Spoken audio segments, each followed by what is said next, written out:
अस्सलामुअलैकुम दोस्तों, अल्लाह ताला के फ़ज़ल व करम से उम्मीदवार हूँ कि तमाम बहनें व भाई खैर व आफ़ियत से होंगे। भाई और बहनों, आज का पेश किया जाने वाला ये नक्श मुबारक मुसल्लस आतिशी चाल में नक्श हवा है। ये उन ज़मींदारों के लिए, उन अहबाब के लिए कि जो जानवर रखते हो और जानवर इंतहाई सरकश हो, गुस्सावर हो और तबीयत के लिहाज से बिगड़ चुके हो, दूध देते वक्त भी लाते मारते हो, दूध ठीक तरीके से खड़ा होकर न दे रही हो, इस तरह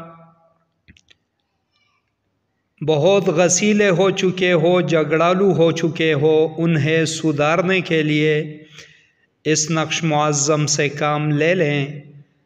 अल्लाह ताला के फ़ज़ल व करम से मुकम्मल तौर पर असीली हालत में आ जाएगा और हर किस्म की सरकशी, गुस्सावरी और तबीयत जो है ये मुकम्मल तौर पर सही और असीली की तरफ गामज़न हो जाएगी और इंशाअल्लाह फिर किसी भी किस्म की छेड़खानी नहीं करेगा या करेगी।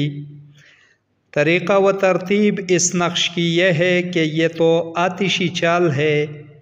सबसे पहले किसी भी वक्त, किसी भी दिन, किसी भी साथ, किसी भी कलम, किसी भी स्याही से कोई क़ैद व बंद नहीं, कोई शर्त नहीं। वज़ू हुआ तो ज़्यादा मुअस्सर, ज़्यादा मुफीद, वज़ू ना हुआ तो फिर भी लिख सकते हैं। 3 आदद नक्श सफ़ेद कागज़ों पर लिखना है। उसके बाद हाजतमंद को दे दे। हाजतमंद बाद नमाज फजर ज़िक्र व अस्कार, तिलावत कलामुल्लाह शरीफ से फ़रागत पाकर बावुज़ू हालत ही में बिस्मिल्लाह पढ़कर सबसे पहले एक पेड़ा बनाए, जिसमें चोकर, आटा वग़ैरह या रोटियां उससे पेड़ा बनाते हैं।